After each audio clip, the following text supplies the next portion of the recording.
ओम शांति 21/12/2023। आज की मुरली चिंतन फिर मुरली विस्तार से।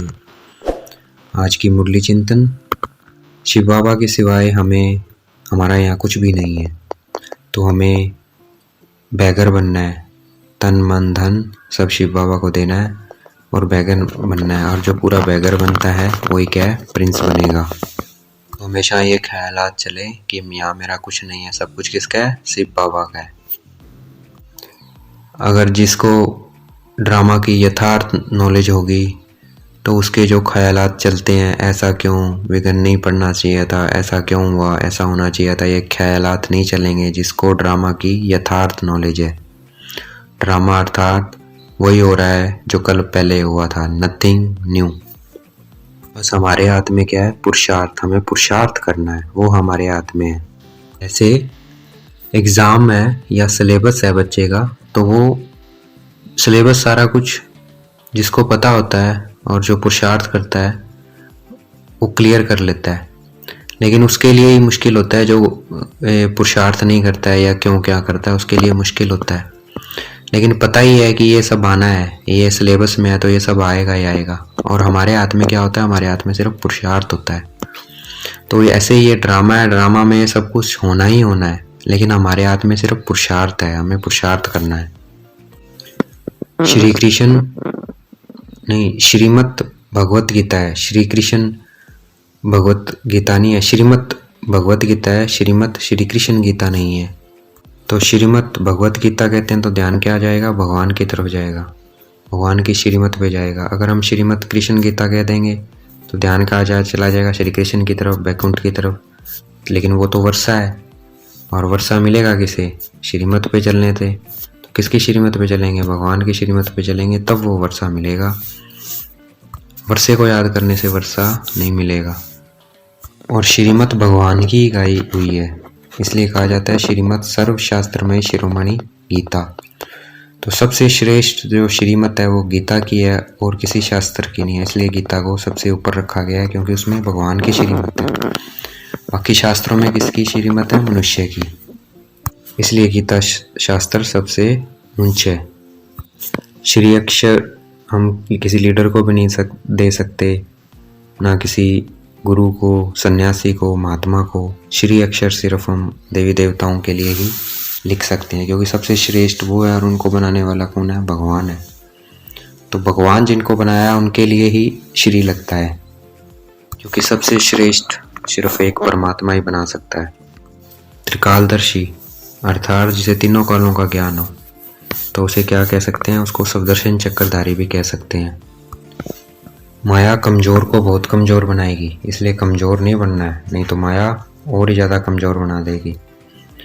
हमें जनक मिसल ग्रस्त व्यवहार में रहते कमल समान रहना है और श्रीमत पर चलना है और सब सरेंडर भी कर देना है। जैसे राजा जनक ने किया, जीवन मुक्ति पाने के लिए अपना सब कुछ सरेंडर कर दिया था। किसको, अष्टावक्र को जीवन मुक्ति पानी थी और सेकंड में जीवन मुक्ति मिल गई थी। तो वैसे ही हमें उस कहानी से हमें शिक्षा मिलती है कि हमें भी वैसे ही शिव बाबा को सब कुछ सरेंडर करेंगे, तभी हमें जीवन मुक्ति मिलेगी।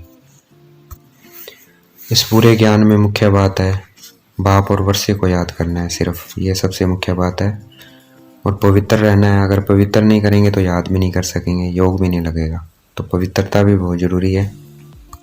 कोई घर पे ये ज्ञान 7 दिन का कोर्स किया और कोई घर पर भी रहता है तो वो भी स्वर्ग में जा सकता है, अगर याद और पवित्र रहे तो। याद में रहे बाबा के और पवित्र रहे तो वो भी आराम से स्वर्ग में चला जाएगा, अच्छी पोजीशन पा लेगा। बच्चों को बहुत प्यार से शिक्षा देनी है, मारना नहीं है, ना गाली देनी है। ये सब क्या है, ये है, इनसे विक्रम बनता है।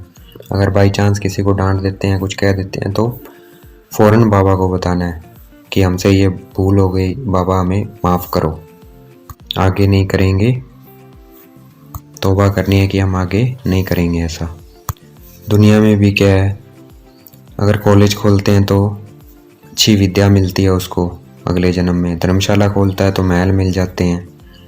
तो ऐसे ही है, हम जब बाबा को अपना तन मन धन सब अर्पण कर देते हैं और फिर ट्रस्टी होकर उसे संभालते हैं, तो हमें भी कितने जन्मों के लिए, उसमें तो सिर्फ 1 जन्मों के लिए मिलता है, और यहाँ कितने जन्मों के लिए मिलता है, 21 जन्मों के लिए।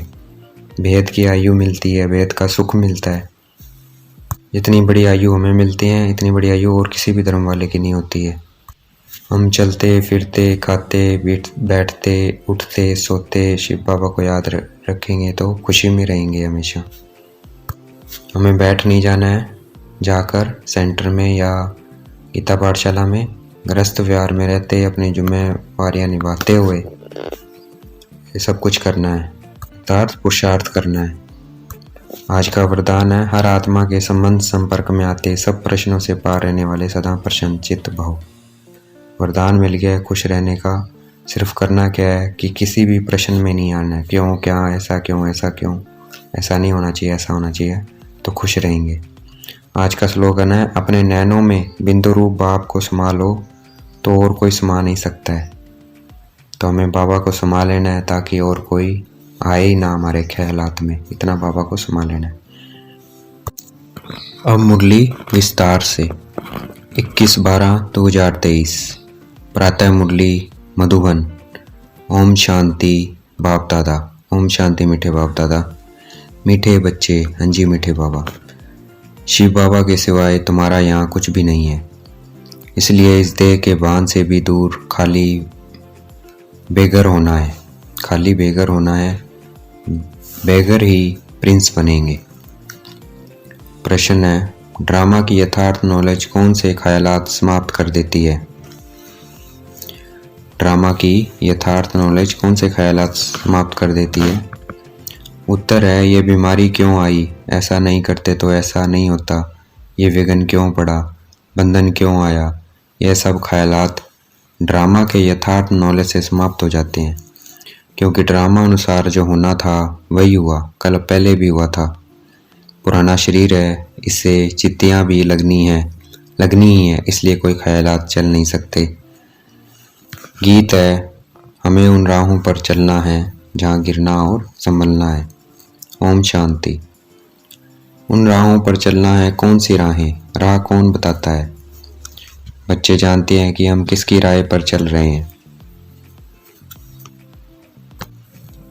राय कहो, राह कहो व श्रीमत कहो, बात एक ही है।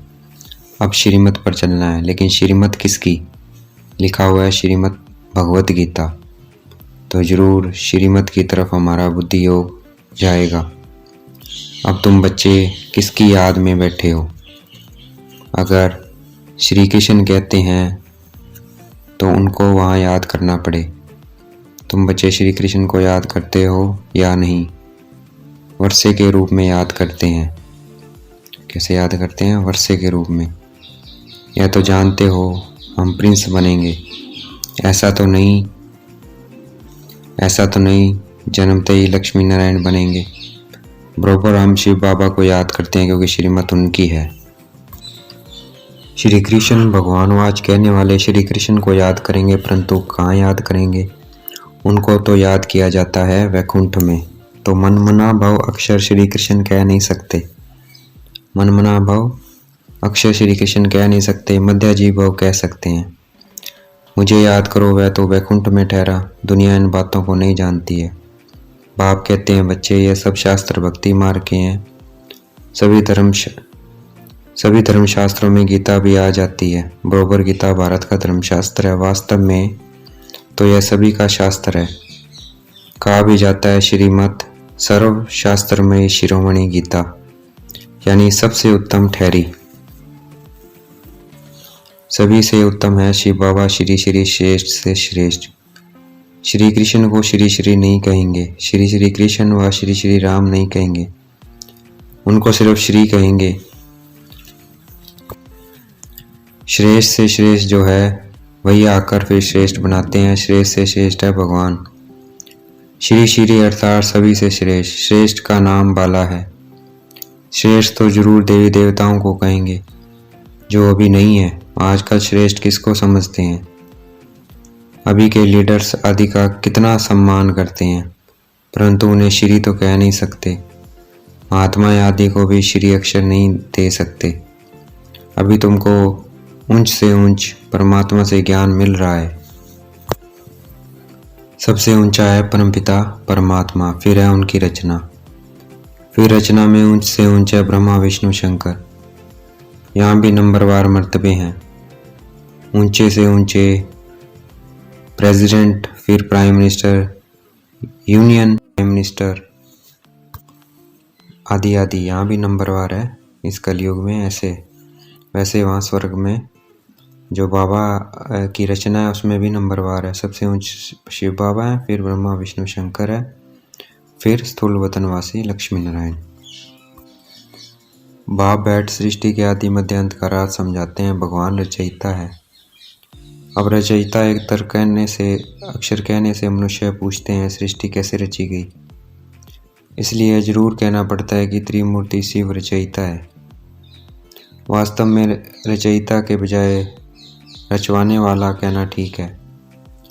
ब्रह्मा द्वारा देवी कुल को स्थापना कराते हैं। ब्रह्मा द्वारा स्थापना किसकी? देवी संप्रदाय की शिव बाबा करते हैं। अभी तो मोह ब्रह्मा की ब्राह्मण संप्रदाय, वह आसुरी संप्रदाय, और तुम हो ईश्वर संप्रदाय, फिर दैवी संप्रदाय बनेंगे। बाप ब्रह्मा द्वारा सभी वेद शास्त्रों का सार समझाते हैं। मनुष्य बहुत मुंझे हुए हैं, कितना माथा मारते रहते हैं बर्थ कंट्रोल हो। बाप कहते हैं मैं आकर भारत की यह सर्विस कर रहा हूँ। यहाँ तो है ही तमो प्रधान मनुष्य, 10-12 बच्चे पैदा करते रहते हैं। झाड़ वृद्धि को जरूर पाना है, पत्ते निकलते रहेंगे, इसको कोई कंट्रोल कर न सके। पत्ते निकलते रहेंगे, इसको कोई कंट्रोल कर ना सके। सतयुग में कंट्रोल है, एक बच्चा एक बच्ची बस। यह बातें तुम बच्चे ही समझते हो, आगे चल आते रहेंगे, समझते रहेंगे। गाया भी हुआ है तिंद्रिया से कोप कपियों से पूछो। यहाँ जब तुम सुमुख सुनते हो तो सुमुख भासता है, फिर धंधा दौरे में जाने से इतना सुख नहीं भासता है। यहाँ तुमको त्रिकालदर्शी बनाया जाता है। त्रिकालदर्शी को स्वदर्शन चक्रधारी भी कहते हैं। मनुष्य कहते हैं फलाना महात्मा त्रिकालदर्शी था, तुम उस कहते हो त्रिकालदर्शी राधे कृष्ण। यहाँ तुमको त्रिकालदर्शी बनाया जाता है। त्रिकालदर्शी को स्वदर्शन चक्रधारी भी कहते हैं। मनुष्य कहते हैं फलाना महात्मा त्रिकालदर्शी था, तुम कहते हो वैकुंठनाथ राधे कृष्ण को भी स्वदर्शन चक्र की व तीनों कालों की नॉलेज नहीं थी, है ना। वैकुंठनाथ राधे कृष्ण को भी स्वदर्शन चक्र और तीनों कालों की नॉलेज नहीं थी। कृष्ण तो सभी का प्यारा सतयुग का फर्स्ट प्रिंस है, परंतु मनुष्य न समझने के कारण कह देते हैं कि तुम श्री कृष्ण को भगवान नहीं मानते, इसलिए नास्तिक हो। फिर विघ्न डालते हैं। अविनाशी ज्ञान यज्ञ में विघ्न पड़ते हैं। कन्याओं माताओं पर भी विघ्न आते हैं। बांदेलियाँ कितनी सहन करती है, तो समझना चाहिए ड्रामा अनुसार हमारा पार्ट ऐसा है। विघ्न पड़ गया, फिर ये ख्यालात नहीं चलना चाहिए। फिर ये ख्यालात नहीं चलना है कि ऐसे नहीं करते तो ऐसे नहीं होता, ऐसे नहीं करते तो बुखार नहीं होता। हम ऐसे नहीं कह सकते हैं। ड्रामा अनुसार यह किया, कल पहले भी किया था, तब तकलीफ हुई। पुराने शरीर को चित्तियाँ भी लगनी ही है, अंत तक मरम्मत होती रहेगी। यह भी आत्मा का पुराना मकान है। आत्मा कहती है मैं भी बहुत पुरानी हूँ, कोई ताकत नहीं रही है। ताकत न होने के कारण कमज़ोर आदमी दुख भोगते हैं। माया कमज़ोर को बहुत दुख देगी। हम भारतवासियों को बरोबर माया ने बहुत कमज़ोर किया है। हम बहुत ताकत वाले थे, फिर माया ने कमज़ोर बना दिया। अब फिर उन पर जीत पाते हैं तो माया भी हमारी दुश्मन बनती है। भारत को ही जास्ती दुख मिलता है, सबसे कर्जा ले रहे हैं। भारत बिल्कुल पुराना हो गया है। जो बिल्कुल साहूकार था उनको बहुत बेघर बनना है, फिर बेघर से प्रिंस। बाबा कहते हैं शरीर के बांध से भी दूर खाली हो जाओ, तुम्हारा यहाँ कुछ है नहीं सिवाय एक शिव बाबा, दूसरा न कोई। तो तुमको बहुत बेघर बनना पड़े। युक्तियाँ भी बताते रहते हैं। जनक का मिसाल, ग्रस्त विहार में रहते ही कमल समान रहना है, श्रीमत पर चलना है, सब सरेंडर भी कर देना है। जनक ने सब कुछ दिया, फिर उनको कहा कि अपनी मलकियत तुम संभालो और ट्रस्टी होकर रहो। हरीशचंद्र का भी दृष्टांत है। बाप समझाते हैं, बच्चे तुम अगर बीज नहीं बोओगे तो तुम्हारा पद कम हो जाएगा। Follow father. तुम्हारे सामने यह दादा बैठा है, बिल्कुल ही शिव बाबा और शिव शक्तियों को ट्रस्टी बनाया। शिव बाबा थोड़ी पेट संभालेंगे, यह अपने पर थोड़ी बलि चढ़ेगा, इनको माताओं पर बलि चढ़ना पड़े। माताओं को ही आगे करना है। पाप आकर ज्ञान अमृत का कलश माताओं को ही देते हैं कि मनुष्य को देवता बनाए, लक्ष्मी को नहीं दिया है। इस समय यह है जगदम्बा, सतयुग में होगी लक्ष्मी। जगदम्बा का गीत कितना अच्छा बना हुआ है, उनकी बहुत मान्यता है। वह सौभाग्य विधाता कैसे है, उनको धन कहाँ से मिलता है? क्या ब्रह्मा से, कृष्ण से? नहीं, धन फिर भी मिलता है ज्ञान सागर से। यह बड़ी गुप्त बातें हैं ना। भगवान वाच है सबके लिए। भगवान तो सबका है ना। सब धर्म वालों को कहते हैं माँ में कम याद करो। बल शिव के पुजारी भी बहुत हैं, परंतु जानते कुछ भी नहीं है। वह हुई भक्ति। अब तुमको ज्ञान कौन देते हैं? Most beloved father. Shri Krishna को ऐसे नहीं कहेंगे, उनको सतयुग का प्रिंस कहेंगे। बल श्री कृष्ण की पूजा करते हैं, परंतु यह ख्यालात नहीं करते हैं कि वह सतयुग का प्रिंस कैसे बना। ये ख्यालात उनके नहीं चलते हैं। आगे हम भी नहीं जानते थे, तुम बच्चे अब जानते हो। बरोबर हम फिर से प्रिंस प्रिंसेस बनेंगे, तब तो फिर बड़े होकर लक्ष्मी नारायण को बनेंगे ना। यह नॉलेज है ही भविष्य के लिए, इसका फल 21 जन्म के लिए मिलता है। कृष्ण के लिए नहीं कहेंगे कि वह वर्षा देते हैं, वर्षा बाप से मिलता है। शिव बाबा राजयोग सिखलाते हैं।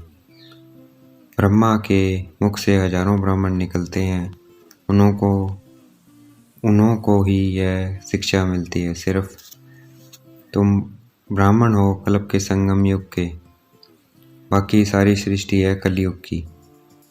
वह सब कहेंगे अब हम कलयुग में हैं, तुम कहेंगे हम संगम युग पर हैं।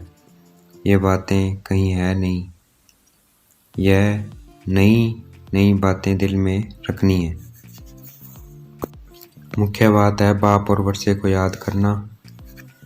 अगर पवित्र नहीं रहेंगे तो योग कभी नहीं लगेगा। ला नहीं कहता, इसलिए इतना पद भी नहीं पास करेंगे। थोड़ा योग लगाने से भी स्वर्ग में तो जाएंगे। बाप कहते हैं अगर पवित्र नहीं बनेंगे तो मेरे पास आ नहीं सकेंगे। बल घर बैठे भी स्वर्ग में आ सकते हैं, अच्छा पद पा सकते हैं, परंतु तब जबकि योग में रह पवित्र रहें। जब योग में रहते हैं तब पवित्र रहना, तब योग लगेगा, नहीं तो नहीं लगेगा। घर में रहते भी स्वर्ग में आ सकते हैं। पवित्रता बगैर योग लगेगा नहीं, माया लगाने नहीं देगी। सच्चे दिल साहेब राजी होगा। जो विकार में जाते रहते हैं, कहते हैं शिव बाबा को याद करता हूँ, यह तो अपनी दिल खुश करते हैं। मुख्य है पवित्रता।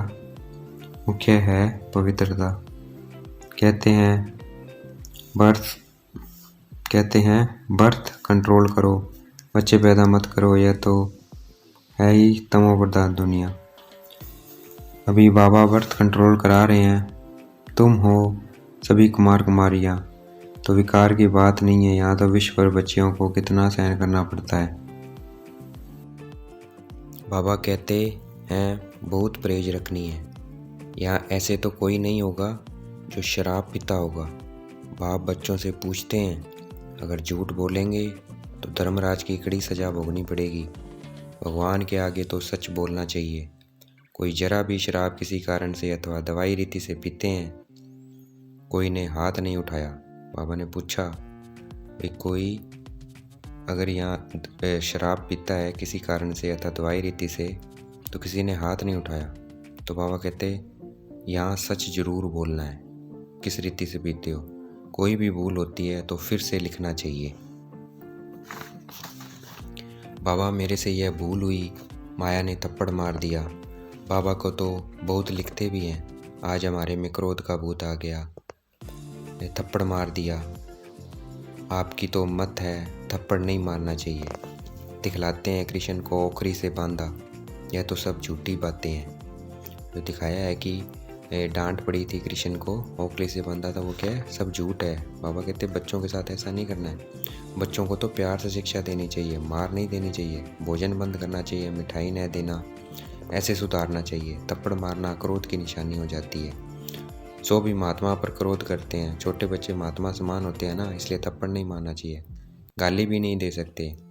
ऐसा कर्म नहीं करना चाहिए जो ख्यालात में आए। हमने यह विक्रम किया, अगर किया तो फ़ौरन लिखना चाहिए। बाबा हमसे यह भूल हुई, हमें क्षमा करो, आगे नहीं करेंगे।